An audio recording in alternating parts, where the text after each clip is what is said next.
The USA versus TikTok. Republican Senator Marco Rubio announced bipartisan legislation yesterday to ban China's popular social media app. Why? Well, lawmakers believe it's a threat to national security. It's not true. That's impossible. What is possible, according to U.S. officials, is that the app could be used to spy on or censor Americans. Why, God? Why are you doing this to us? I want to ban TikTok for a very simple reason. They allow the Chinese Communist Party to gain access to all of the private data on any device in America that's using TikTok. That's our kids, that's phones connected to our kids' phones. And that's a national security threat, but it's a direct threat to our way of life, our economics. It's allowed them to interfere in the midterm elections. This company should be banned. I don't know why they're allowed to operate in the United States. TikTok is owned by ByteDance, which is based in Beijing. There are over 100 million users in the U.S. and 1 billion worldwide. So really, would politicians be willing to mandate its removal from smartphones? App stores like Apple and Google have the technology in place to just do an outright ban based on where you live, right? So it should be pretty easy to do. Francis Sims is a professor in the Protection, Security, and Investigation program at Humber College and says a relatively new law in China has prompted the concern. In China, especially since 2017 when they passed a law, the Chinese government is at any point allowed to look at the data from any Chinese-owned company for security concerns. It's very vague.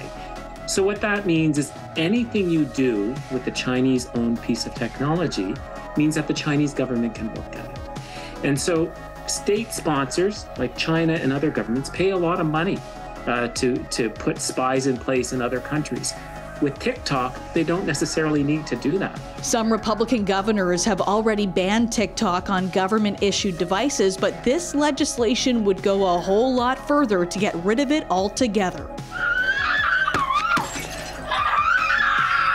You can get the baby out of here. The ban idea was actually an old one by former President Donald Trump.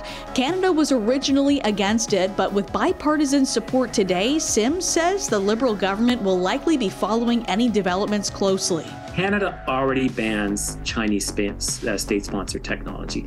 We ban Huawei, which is the 5G, provider that provides the backbone for the internet for many companies. Canada and the other Five Eyes partners have all agreed we're not going to use Huawei technology for exactly the same concerns. You don't want to be making a cell phone call and have your traffic routed through some server in China.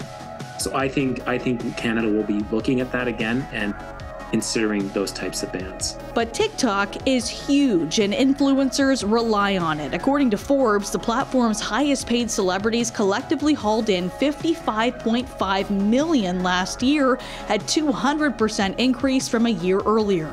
TikTok means family and fun. It means being free to be creative. It means freedom of expression and unlocking the creativity of a whole new generation. The video sharing app continues to dismiss concerns, saying its U.S. operation is independent and that American users' data is safe.